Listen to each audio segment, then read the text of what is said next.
सोचिए, कैसा हो अगर हमारे घर सिर्फ ईंट पत्थर की दीवारें ना हो, बल्कि ब्रह्मांड से जुड़ने का एक जरिया हो, एक दरवाज़ा। आज हम वास्तुकला की इसी गहरे रहस्यमयी पहलू को समझने वाले हैं।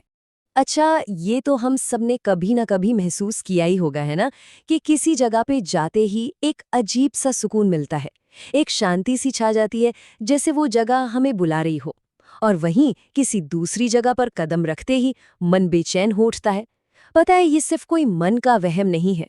असल में हजारों साल पुरानी संस्कृतियों का तो यही मानना था कि ये कोई इत्तेफाक है ही नहीं, इसके पीछे एक गहरा डिज़ाइन छिपा है, एक पूरा का पूरा विज्ञान है जो किसी भी जगह की एनर्जी, उसकी वाइब्स को तय करता है।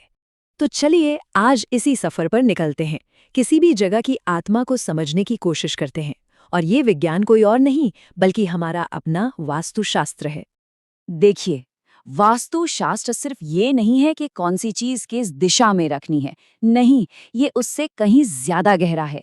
ये एक कला है, एक विज्ञान है जो हमारे बनाए हुए घरों और इस पूरे ब्रह्मांड की ऊर्जा के बीच एक पुल बनाता है। और इसका आधार क्या है? पंच तत्व। जी हाँ, वही पृथ्वी, जल, अग्नि, वायु और आकाश। इन सबको बैलेंस करना ही इसका मकसद है। तो अब इस पूरे विज्ञान के दिल में जो कहानी है ना, वो बहुत ही अद्भुत और कह सकते हैं कि नाटकीय है। ये कहानी है एक ऐसे ब्रह्मांडीय जीव की जिसका शरीर ही हमारे घरों की नींव बन गया। है ना कमाल की बात? और सुनिए, ये कोई मनगढ़ंत कहानी नहीं है। इसका जिक्र हमारे प्राचीन ग्रंथ मत्स्य पुराण में मिलता है। मतलब सोचिए, ये ज्ञान कितना गहरा और कितना पुराना है, सदियों से चला आ रहा है। तो कहानी शुरू होती है एक महायुद्ध से। एक ऐसा युद्ध जिसने सचमुच पूरे ब्रह्मांड को हिलाकर रख दिया था। एक तरफ थे स्वयं भगवान शिव और दूसरी तरफ महाशक्तिशाली दानव अंधकासुर। ये कोई मामूली लड़ाई नहीं थी, बल्कि ये तो सृष्टि के भविष्य का सवाल था। और उसी भयंकर युद्ध के बीचों बीच भगवान शिव के माथे से पसीने की सिर्फ एक बूंद धरती पर गिरी। और पता है क्या हुआ? उसी एक बूंद से एक ऐसे विशालकाय प्राणी ने जन्म लिया जिसकी किसी ने कल्पना तक नहीं की थी। और उस जीव की भूख, अरे बाप रे, वो भूख तो ऐसी थी जो कभी खत्म ही नहीं होती थी।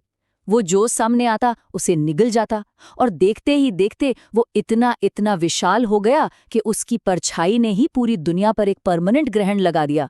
जरा सोचकर देखिए, सृष्टि पर इससे बड़ा संकट शायद ही कभी आया होगा। लेकिन फिर कहानी में एक मोड़ आया। उस जीव ने भगवान शिव की घोर तपस्या की और उन्हें खुश कर लिया, और भोलेनाथ ने उसे एक वरदान दे दिया, तीनों लोकों को खा जाने की शक्ति। बस इसी वरदान ने तो सारे देवताओं के होश ही उड़ा दिए। और पता है, इसी बड़े से संकट के बीच से ही एक दिव्य समाधान निकला।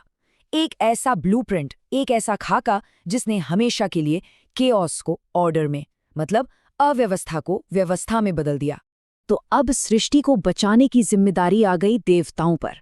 सृष्टिकर्ता ब्रह्मा जी के नेतृत्व में सारे के सारे देवता एक साथ आए और उन्होंने उस विशालकाय जीव को पकड़कर जमीन पर मुंह के बल गिरा दिया, उसे काबू में कर लिया। और अब ये हिस्सा बहुत दिलचस्प है कि उसे धरती पर कैसे स्थिर किया गया। उसका सिर रखा गया नॉर्थ ईस्ट यानी पूर्वोत्तर दिशा में, और पैर साउथ वेस्ट यानी दक्षिण पश्चिम में। शायद उस वक्त देवताओं को भी अंदाजा नहीं था, लेकिन उन्होंने अनजाने में उस जीव के शरीर को ही एक पवित्र नक्शे में, एक डिवाइन मैप में बदल दिया था। और उसे काबू में रखने के लिए कोई एक या दो देवता नहीं लगे, बल्कि पूरे 45 अलग अलग देवताओं ने उसके शरीर के अलग अलग हिस्सों को दबा के रखा। और इस तरह हर देवता उस हिस्से से जुड़ी एक खास, एक डिवाइन एनर्जी का स्वामी बन गया। और बस इसी दिव्य ज्यामिति से, इसी डिवाइन ग्रिड से जन्म हुआ वास्तु पुरुष मंडल का। तो ये मंडल असल में क्या है? ये उसी ब्रह्मांडीय जीव का शरीर है जिसे 45 देवताओं की ऊर्जाओं ने एक पवित्र ग्रिड में बदल दिया, और यही ग्रिड हर पवित्र निर्माण का आधार बना। तब ब्रह्मा जी ने एक समझौता किया।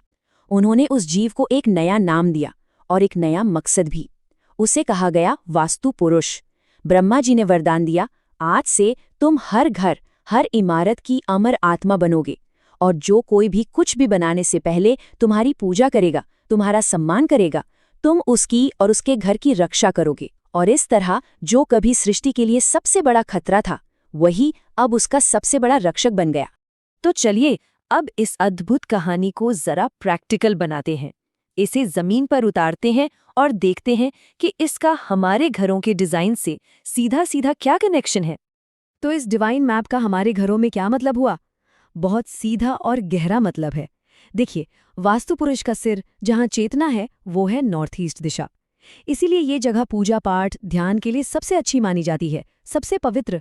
उसका पेट, जो कि घर का सेंटर यानी ब्रह्मस्थान है, उसे हमेशा खुला और हवादार रखना चाहिए। और उसके पैर, जो स्टेबिलिटी देते हैं, स्थिरता, वो है साउथ वेस्ट में। इसीलिए मास्टर बेडरूम या भारी सामान यहाँ रखा जाता है, ताकि घर में एक मजबूती, एक ठहराव बना रहे। तो सबसे जरूरी बात क्या हुई? बैलेंस, संतुलन। एक तरफ है नॉर्थ ईस्ट यानी सिर, जो ज्ञान और आध्यात्मता का जोन है। इसे हमेशा हल्का, साफ और खुला रखना है। और ठीक इसके ऑपोजिट दूसरी तरफ है साउथ वेस्ट यानी पैर, जो स्टेबिलिटी और ताकत का जोन है। इसे भारी और मजबूत रखना चाहिए। है ना एक अद्भुत संतुलन? और ये मत सोचिए कि ये सब सिर्फ पुरानी किताबों में लिखी बातें हैं। नहीं, आज भी दुनिया भर में जो वास्तु आर्किटेक्ट्स हैं, वो इसी डिवाइन ब्लूप्रिंट का इस्तेमाल करते हैं।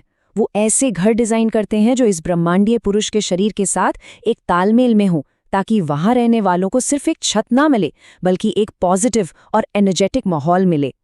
तो आखिर में ये समझना बहुत जरूरी है कि वास्तु सिर्फ बिल्डिंग बनाने के कुछ नियम नहीं है।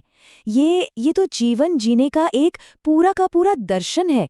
प्रकृति के साथ हार्मनी में, तालमेल में जीने की एक कला है। तो असल में ये जो वास्तु पुरुष मंडल है, ये सिर्फ एक बिल्डिंग कोड या प्लान नहीं है।